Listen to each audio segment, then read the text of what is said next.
A paz de Cristo, queridos, é com grande alegria que nós estamos novamente aqui para iniciarmos o ano de 2016 da Escola Bíblica Dominical. Neste primeiro trimestre, nós estaremos estudando as lições bíblicas com o título O Final de Todas as Coisas: Esperança e Glória para os Salvos. E na lição de número 1, a qual nós vamos abordar agora, o título é Escatologia, o estudo das últimas coisas. Esse é um tema, irmãos, que em muitos momentos nós vamos encontrar alguns textos difíceis, algumas controvérsias, mas nós vamos procurar trazer tudo segundo a palavra de Deus. A leitura bíblica desta primeira lição, ela está em Mateus, no capítulo 24, versículos 4 e 5, e depois versículos 11 e 13, e também em 1 Tessalonicenses, capítulo 1, versículo 10. Antes de entrarmos na questão doutrinária escatológica, tem algo aqui na introdução que me chamou muito a atenção. Eu queria ler com vocês, está bem no meio da sua introdução, que diz assim: Pois não há nada melhor do que ter a certeza de que o Salvador voltará e que viveremos junto com ele por toda a eternidade. Me chama a atenção esse texto dizendo que nós viveremos junto com o Senhor por toda a eternidade e que não há nada melhor do que isso. Já desde o título da lição na capa, Esperança e Glória para os Salvos, isto me chama a atenção pelo seguinte motivo. Não me parece, a nível de Brasil, que a igreja evangélica tenha realmente este anseio. Que essas palavras que nós acabamos de ler sejam realmente o anseio, o desejo, o alvo da igreja brasileira, com raras exceções. O que nós não podemos fazer é fazer deste momento o cumprimento de um protocolo. Como estamos falando em escatologia, então vamos falar como será bom estar com Cristo, como será bom viver toda a eternidade com Ele. Mas eu fico pensando se hoje a grande massa evangélica ela tem dificuldade de passar 2 horas, uma vez por semana, com o Senhor Jesus.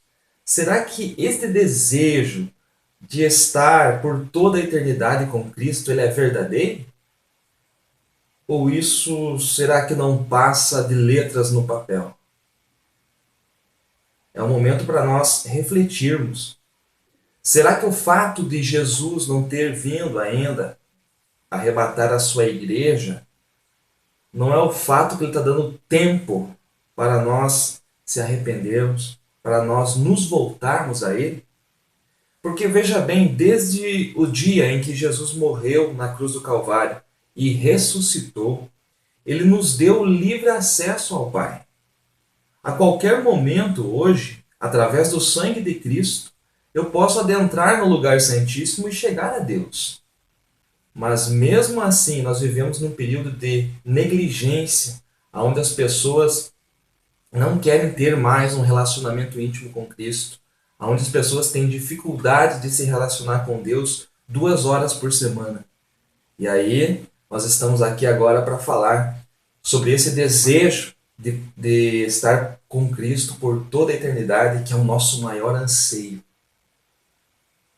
Então, antes de iniciar esta aula, eu gostaria de trazer essa reflexão para você. E gostaria que você, professor, você, pastor, que está me ouvindo e vendo, que você leve isso para a sua igreja, leve isso para a sua classe.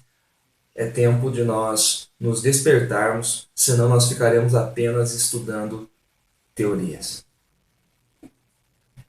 Algo ainda na introdução desta lição, algo que me chamou a atenção é o versículo 9, ou melhor, o capítulo 9, versículo 17 de Salmos, onde diz assim: os ímpios serão lançados no inferno, e todas as nações que se esquecem de Deus.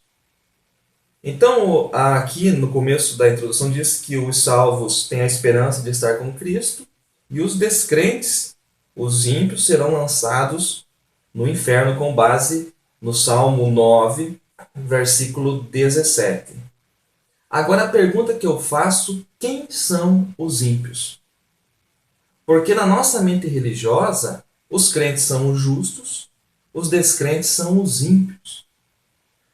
Veja bem, quando o salmista escreveu isto, há muitos anos atrás, muitos anos antes de Cristo, lá no Antigo Testamento, não existia evangélicos, não existia católicos, não existia espíritas, maçons, não existia. Ele simplesmente falava de justos e ímpios. E aqui ele diz que os ímpios serão lançados no inferno. Então, a verdade é que os ímpios serão lançados no inferno. Mas quem são os ímpios? O ímpio pode ser tanto crente, quanto católico, quanto espírita, quanto qualquer outra religião. Ímpios são aqueles que praticam a impiedade, independente da religião.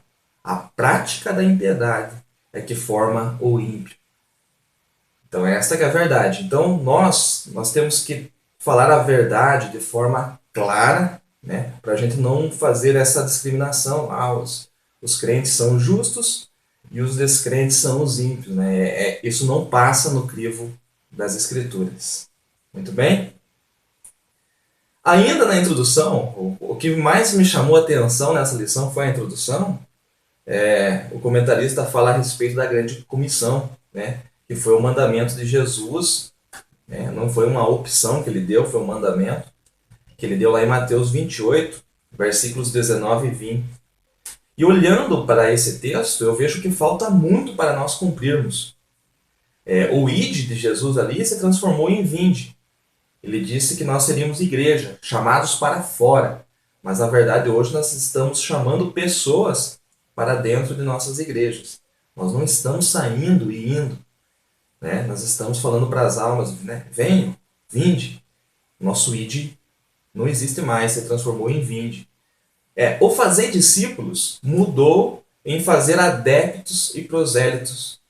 Jesus falou para nós fazermos discípulos. Hoje nós queremos adestrar as pessoas para que elas se adequem ao nosso meio, àquilo que nós pregamos, àquilo que nós ensinamos, aos nossos costumes e tradições, e nós não fazemos mais discípulos, fazemos sim adeptos ou prosélitos.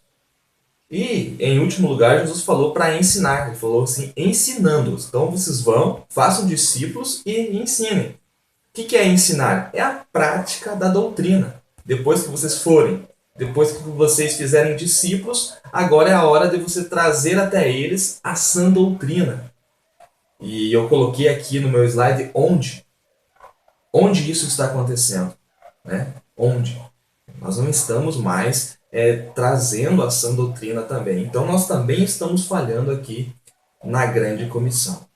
Então, meus amigos, para nós falarmos de escatologia, falarmos de últimas coisas que estamos ansiando esses dias, né, que queremos estar com Cristo por toda a eternidade, antes nós precisamos rever alguns conceitos da maneira que nós, como igreja, estamos nos comportando diante da palavra de Deus.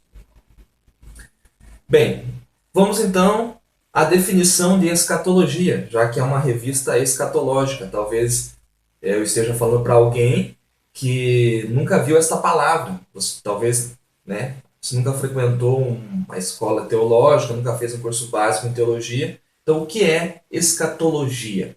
É a junção de duas palavras gregas que formam esta palavra. A primeira delas é eschatos, que quer dizer último, e logos, que pode ser traduzida como estudo, palavra ou mensagem. Então, escatologia nada mais é do que o estudo das últimas coisas, né? Ou doutrina das últimas coisas. Esse vai ser o tema de todo este trimestre.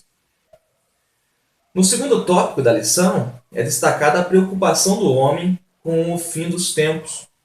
Então, desde os discípulos, lá em Mateus 24, no Monte das Oliveiras, até a atualidade, esta tem sido a grande preocupação do homem: o fim dos tempos, o fim do mundo, a vinda de Jesus, né?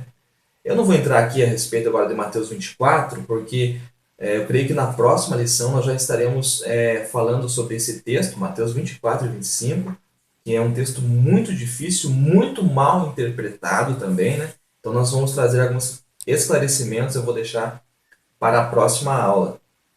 Então nesse período, desde os discípulos até hoje, muitos questionamentos, muitas dúvidas, surgiram muitos falsos profetas e muitas seitas, né? Houve muitos homens que marcaram datas, que fizeram cálculos totalmente absurdos, que fundaram seitas por causa disso. E como você muito bem já sabe, todas as predições elas falharam, né?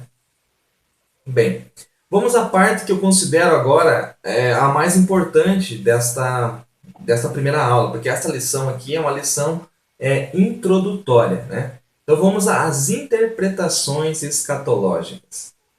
E aqui vai exigir muita paciência de nós, muito pensar um pouco, falar devagar, para que nós possamos assimilar bem. Porque as interpretações escatológicas, elas se divergem um pouco, são várias correntes, várias teorias, e nós precisamos ter paciência para entender isso, né? Não é muito difícil, mas exige um pouquinho, né? A primeira corrente teológica é a corrente futurista. A corrente futurista se divide em relação ao arrebatamento. Então, dentro da corrente futurista, há os pré-tribulacionistas, há os mid-tribulacionistas, também chamado de mesotribulacionistas, e há os pós-tribulacionistas. Em primeiro lugar, os pré-tribulacionistas. Estes creem que o arrebatamento da igreja acontecerá antes da tribulação. Arrebatamento antes da tribulação é a doutrina pré-tribulacionista. Segundo, mid-tribulacionistas ou mesotribulacionistas. Estes creem que o arrebatamento da igreja acontecerá no meio da grande tribulação. Arrebatamento no meio da grande tribulação é o que prega a doutrina mid-tribulacionista ou mesotribulacionista. 3. Pós-tribulacionistas. Estes creem que a igreja passará por toda a grande tribulação. A igreja passará por toda a grande tribulação é o que prega a doutrina pós-tribulacionista. Ainda dentro da corrente teológica futurista, eles se dividem em relação ao milênio também, que é um outro fato, o milênio. Então, dentro da corrente futurista, há os pré-milenistas e há os pós-milenistas. Os pré-milenistas creem que Cristo retornará à Terra antes do milênio. Observação: os mesmos se dividem quanto ao arrebatamento da igreja. Então, esses são os pré-milenistas. Segundo, os pós-milenistas.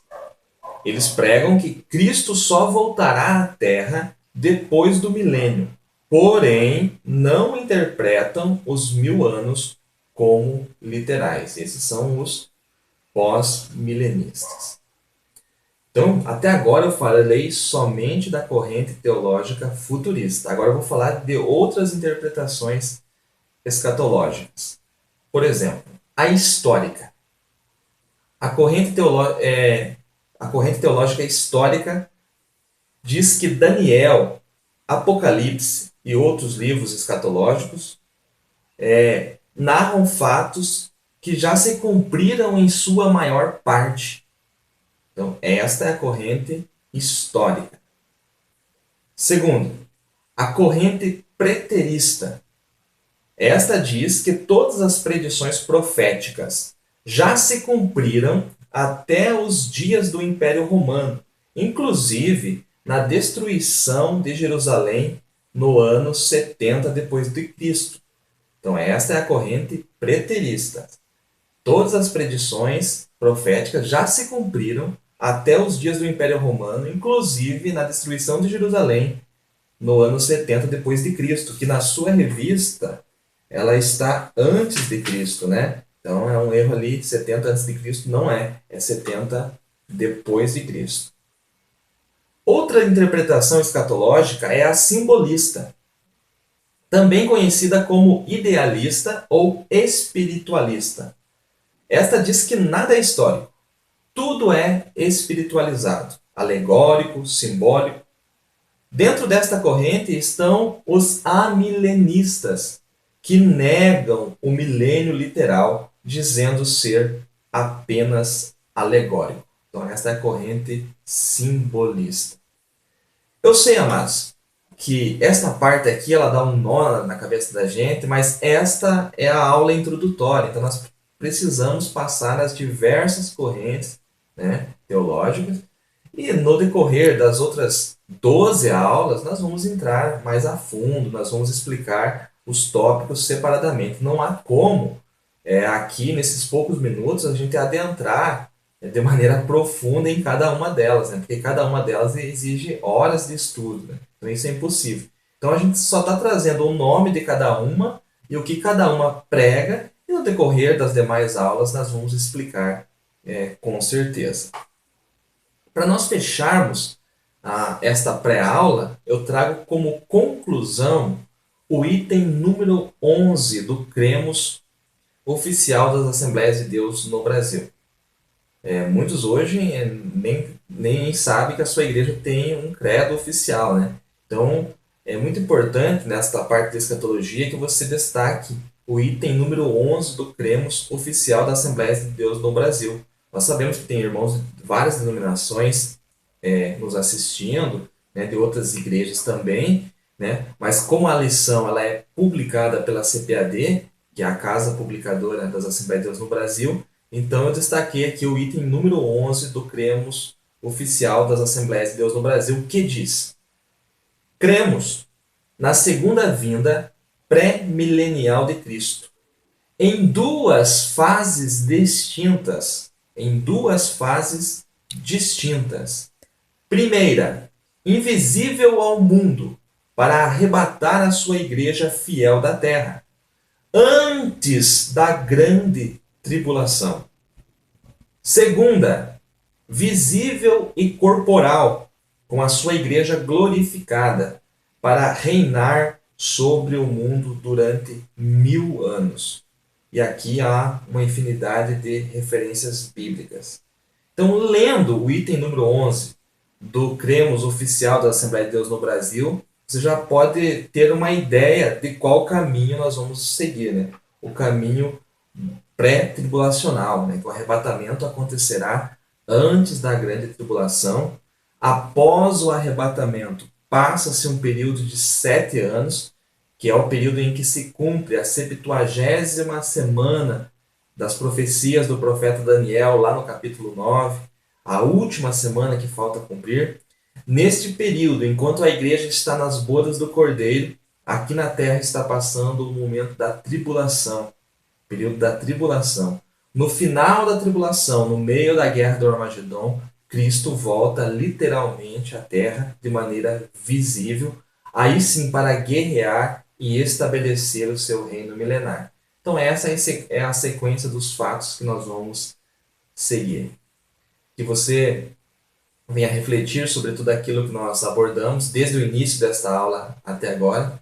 Que você peça a direção do Espírito Santo para nos ajudar a entender a profecia bíblica, a entender mais profundamente a palavra de Deus, para que nós possamos trazer edificação e trazer uma palavra sadia aos nossos alunos, às nossas igrejas. Que Deus te abençoe ricamente, em nome de Jesus. Amém.